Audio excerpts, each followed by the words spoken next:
Hey, folks.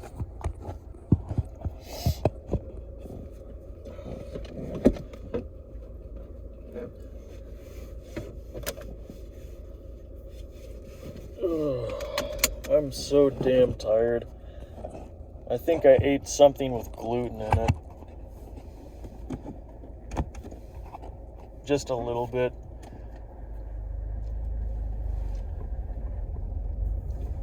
It was probably when I was at the party drinking with Greg last night. Because I had some ribs and fruit and some other crap. And that's why normally I get my own food. I have my own fridge separate from everything else just to keep it simple because I can't tolerate gluten at all. It always makes me feel fatigued and my gut feels kind of annoying. So that's why I've just been strictly gluten-free. I usually try to eat a ton before I go out. And then wherever I'm going, I just don't eat until I get home. That's why I always try to just stuff my fat face before I go anywhere.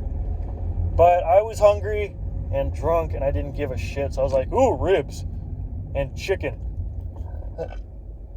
I feel fine though. It's just a little bit that I noticed. I might have had a teeny bit of gluten or something. But anyway, I'm going home. I just was at my dad's house for the past couple hours. I was helping him do some housework. I was cleaning up garage a little bit, cleaning the bathroom, and just seeing what's going on because I'm bored. Wanted to go somewhere else for a change. Got to see the cat. That cat used to love me. I haven't seen that cat in months, so every time I go up to the cat to pet him, she starts hissing at me. And then I keep petting her anyway, and then she stops hissing. That cat does not like strangers at all. And I guess I'm considered a stranger to that cat because I haven't seen that cat in a long time. Yeah. Tried to change the oil today, but by the time I was done doing everything else, and I ended up going to the wrong location that didn't have an auto center to change the oil. So by the time I found the other location that was 3 miles away, they were going to close in 20 minutes. So by the time I got there, it was just going to be a waste of time. So I was like, okay, I'll do it tomorrow. I need an oil change. I do a lot of driving with this car. I've put well over 3,500 miles on it already since I've gotten it, and I am due for an oil change. The oil is still good. I check the oil every few days, and it's still clear and clean, and it's fine. It's just getting around that time again. When I'm putting tons of miles on the car, I did the same thing with the mini bikes. I was riding mini bikes when I had my mini bike. I would be riding that thing all over town. Avoiding cops as much as possible, of course. Because I was riding on the road a lot. Yeah. I would be putting like 100 miles on my mini bike every time I would go out, because I'd be riding from one city to another. I'd just be going all over the place, going on 100-mile trips on my mini bike like every time I'd go out. So I'd usually change the oil like once a month, especially because with those mini bikes, those little motors need to have the oil changed frequently. They don't have a filter, and they're just really small motors. Those little mini bike motors, you just gotta change the oil frequently. So I typically would change the oil once a month, depending on how much I was riding. Yeah, I just do it once a month, whatever.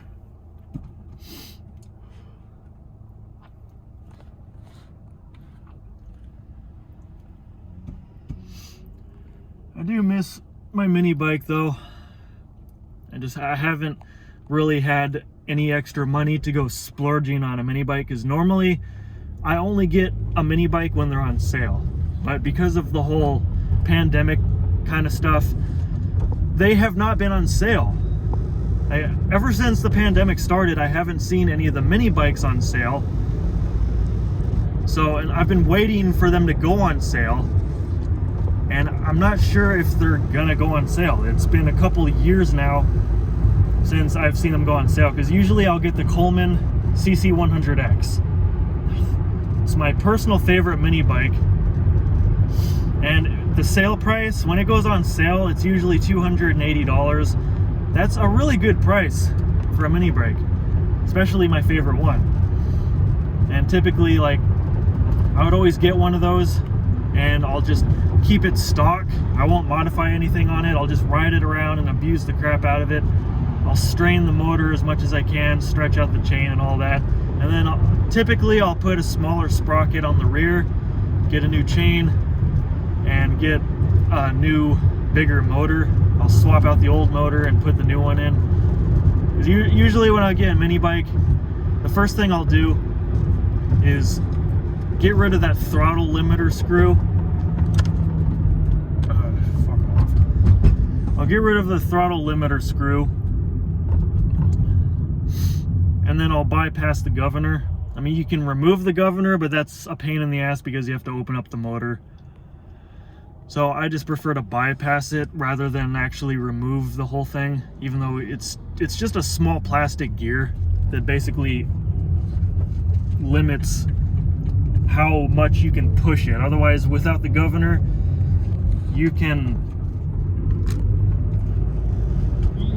push that motor more and more and more until it explodes pretty much.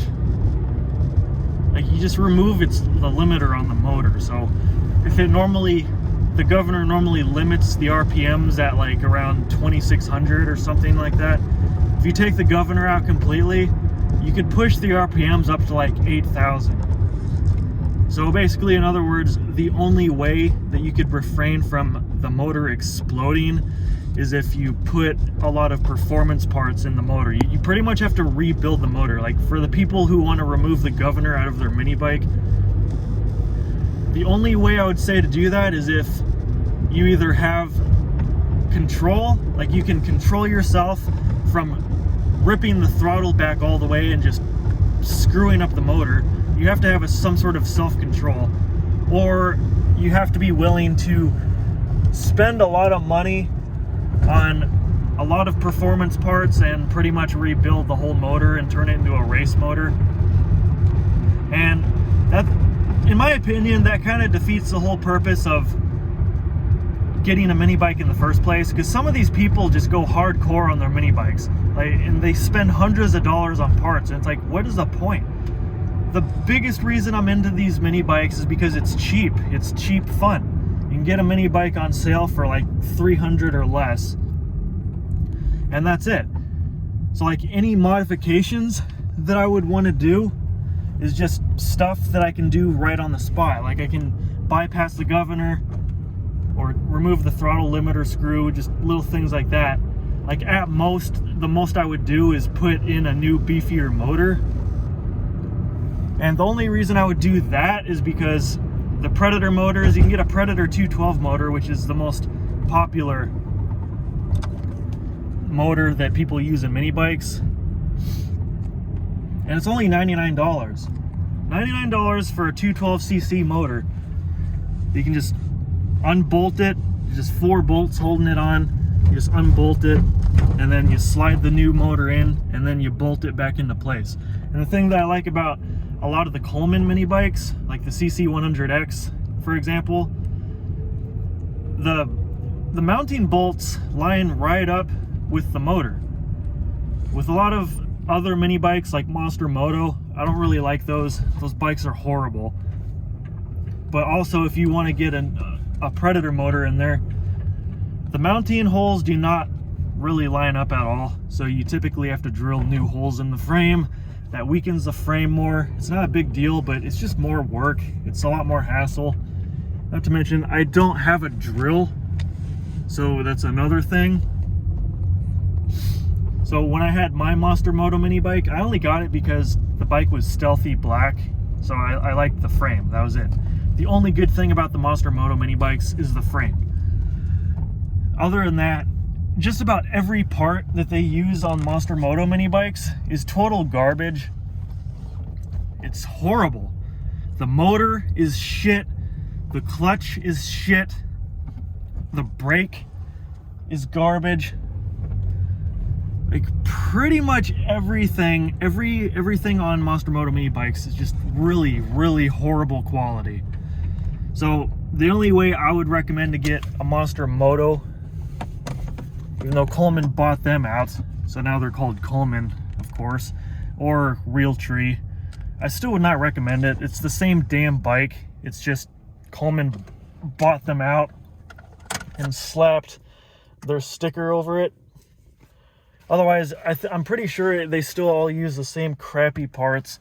So, like I said, the only way I would recommend getting a Monster Moto is if you're willing to replace most of the parts. Like, you're willing to get a new motor, throw a Predator 212 motor in there with a new clutch. Probably get a new chain, too, because a chain... I mean, I haven't had any problems with the chain on the Monster Motos.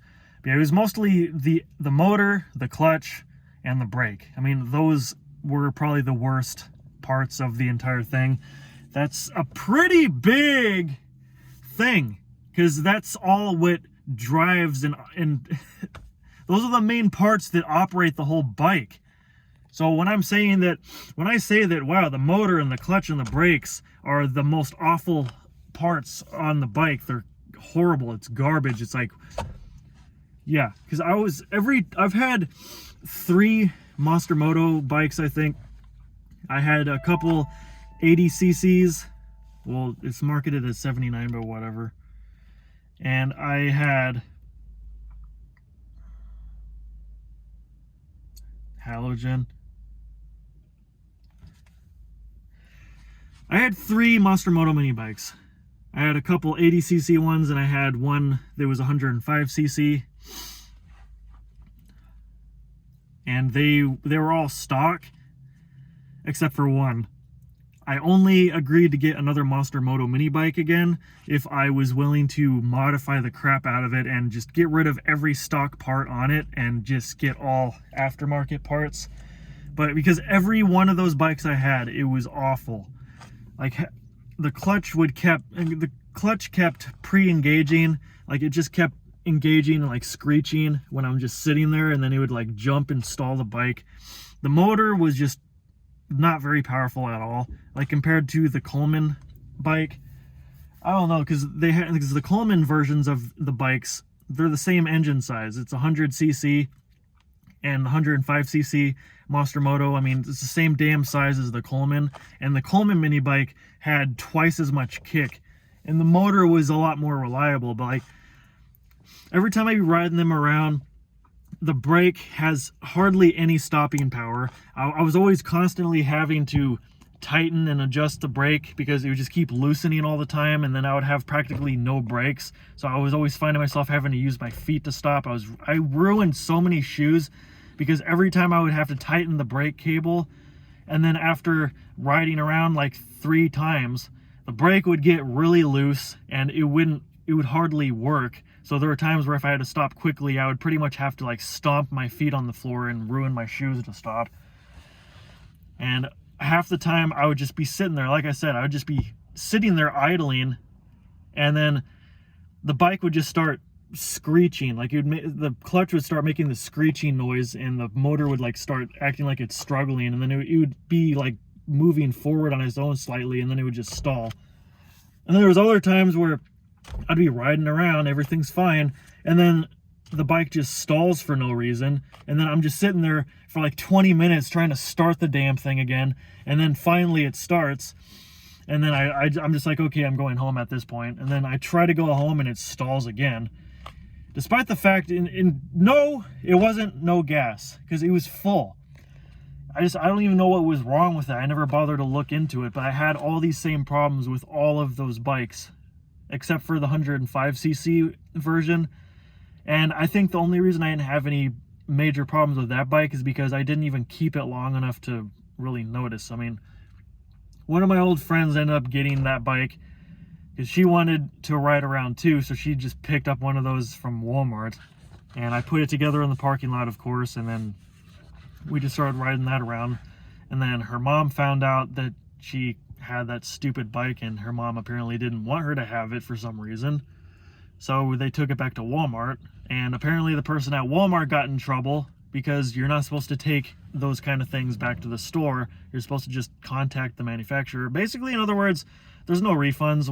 If you buy a mini bike from Walmart, I don't know if it's like this everywhere, but when you buy a mini bike from Walmart, you can't return it. There's no refunds, there's no returns. The most you can do is contact Coleman or Monster Moto or whatever kind of bike you bought, and then like any problems that you're having will be covered under warranty. They'll fix it, or they'll send you new parts for free or whatever. But other than that, my favorite mini bikes of all time have been pretty much any Coleman mini bikes. I've had a couple different Coleman mini bikes. I've had the BT 200X, I think it was called that. It was the heaviest, beefiest mini bike ever. The frame was like 3 times thicker than any other mini bike. It was crazy heavy. Why is it so damn heavy? Give me a break. The thing almost felt like it was as heavy as a real motorcycle. It was literally 3 times heavier than any other mini bike I've ever driven. But it was comfortable. It was fun to ride. It had a built-in headlight that I think I ended up breaking off or something. I don't remember what I did to that.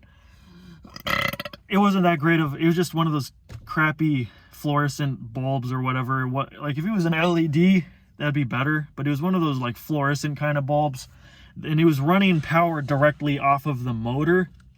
So it wasn't very bright to begin with, especially when I would be stopping and then the engine would start like just running low, and then the headlight would just start dimming, like because it would only be at like its full brightness when I was giving it gas. Otherwise, when I'm sitting there, the light would just start getting kind of dim, and it's like, what the hell?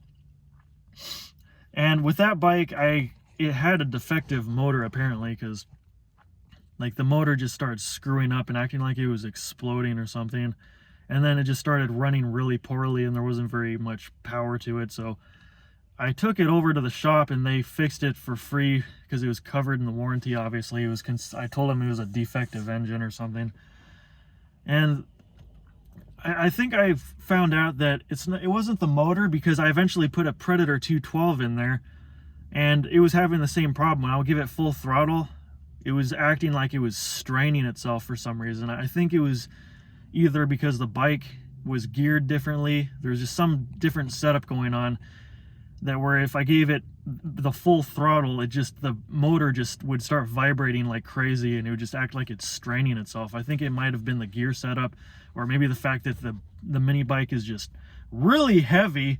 That's the only thing I didn't like about it. It was crazy heavy. Like, I was using that mini bike to get some curls in, because I would kneel down and grab the back of it, and I would just start lifting it up. Like, I'd be doing curls with that thing because it was so fucking heavy. It was ridiculous. But yeah, my favorite one is still the Coleman CC100X. I think my second favorite is the Coleman CT100U. Just look up these model numbers. That's just what the mini bikes are called if you're curious of what they look like. I mean, I used to make tons of videos of me riding them around. But yeah, the Coleman CT200U,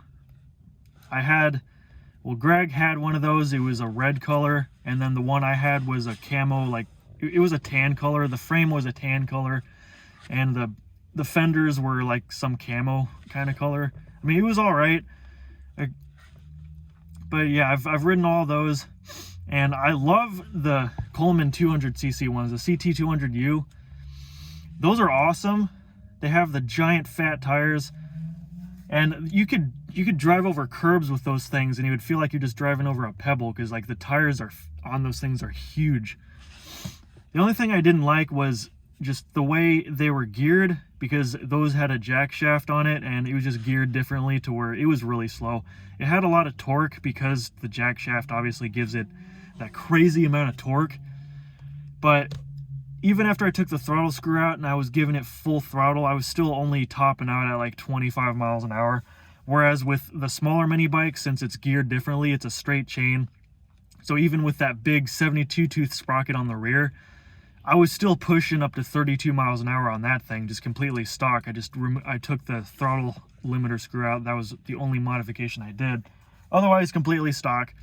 And believe me, 32 miles an hour on a mini bike, when you're like barely a foot off the floor, when you're going 30 miles an hour on one of those things, it feels like you're on a sport bike. Like it feels like you're going way faster than you really are. So you could imagine when I had my other Monster Moto mini bike, where I modded that thing out completely. I modded every single thing. I got custom handlebar grips, custom Predator motor with a stage 1 performance kit. I was kind of thinking, should I go stage 2, stage 3, but no, that's just getting too expensive. But yeah, I did the basic performance kit on the Predator motor. I put a custom front suspension on it. I got a built-in LED headlights and taillights with also a working brake light with the battery mounted underneath it. It was waterproof and you could just plug it in and recharge it. What else did I do? I cut some of the frames off because I took the stock kickstand off, but part of the frame was still sticking out where the kickstand was on, so I cut that off and I put a new kickstand on the rear axle. I took the kickstand off of one of my electric scooters and I put it onto the rear axle, so it just looked a lot better that way. It wasn't in the way. I just liked it a lot better. And I removed the governor. What else did I do to that bike? I did pretty much everything I could think of to that bike. I think the only thing I didn't modify was the seat. The seat was the original seat that came with the bike. I kind of wanted to find a new seat because like the center of it, since I was riding it so much, the middle of the seat was going completely flat.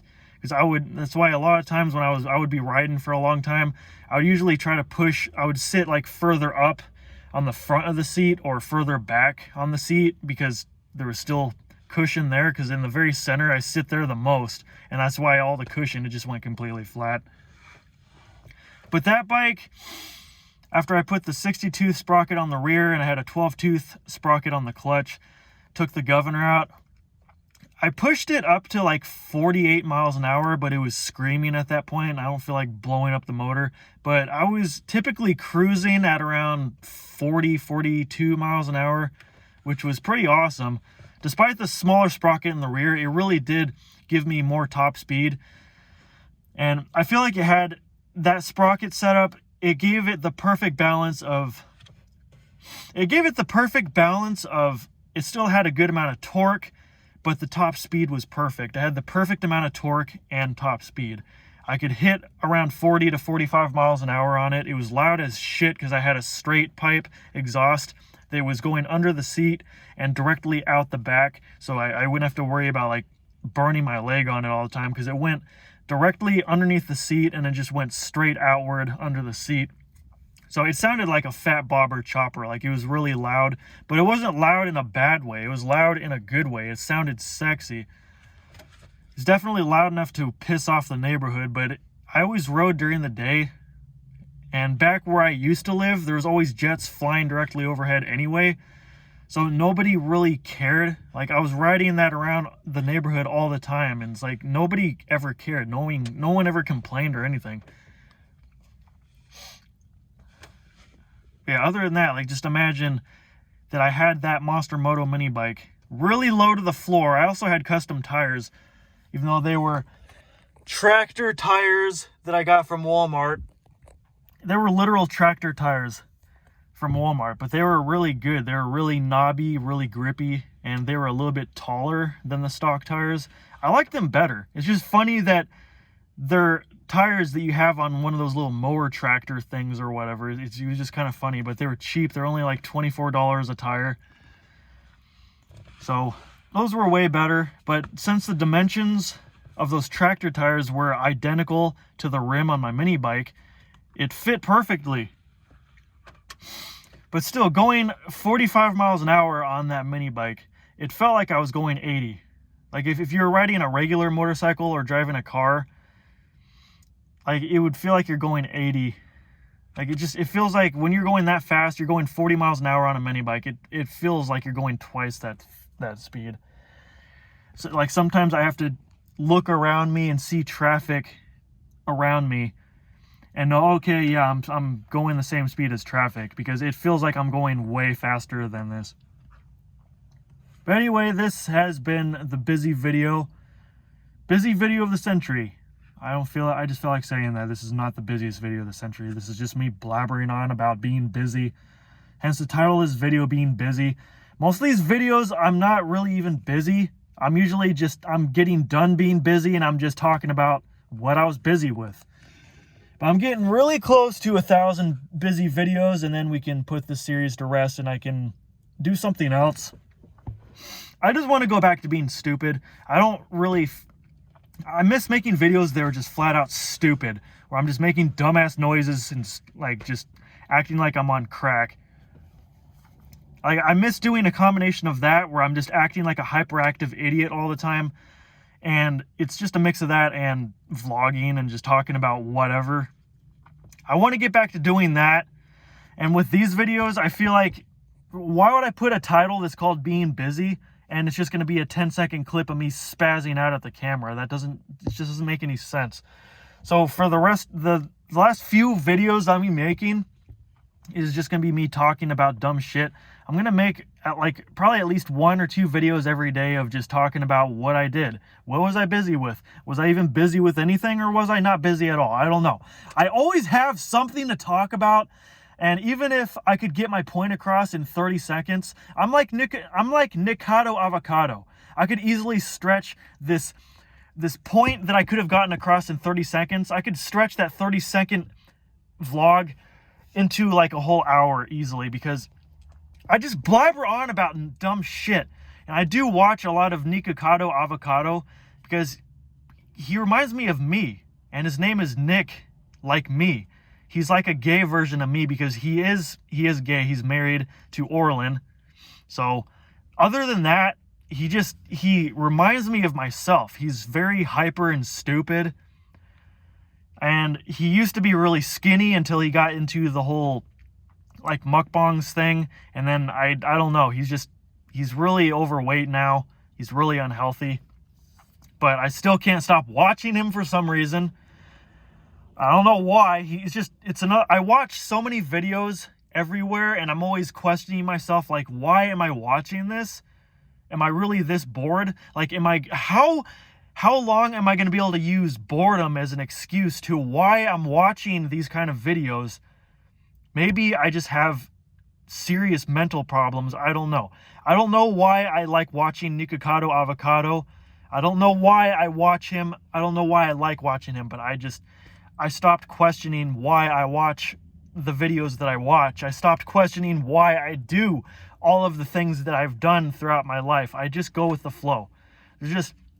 Throughout most of my life, I've had way too many questions and never enough answers. Like, I just feel like there's never going to be the answers that I'm looking for. I'm always wondering this and that. There's so many questions that are probably never going to be answered. That's why I just stopped questioning things. I just go with the flow. So if I want to watch Nikocado Avocado when I get bored, like, I usually watch him the most when I'm eating for some reason. I don't know why. It's like, hey, a new episode on Netflix is up. That's what it feels like to me, because he posts like 3 or 4 videos every day. He has like 7 channels, and he posts a new video like once a day on at least 3 of those channels. I don't understand how he can eat that much junk food, because he does that like 3 or 4 times every single day. Because he makes a new video like 3 or 4 times every single day. So it's how I would get so sick of eating if I had to do that. That's just so much food, so many mukbangs. But I watch it anyway, and I hope that he doesn't die or something. Like, because he keeps saying that his health is deteriorating and all this noise. But whatever. I mean, I just go with it because nobody's forcing him to continue doing this. So of course, as long as he's going to keep making videos, I'm going to continue watching videos and be entertained by his videos. Because for some reason, I like watching his videos. I'm not going to question why, I just do. So bite me. Anyway, stay tuned for more videos and stay busy, everyone.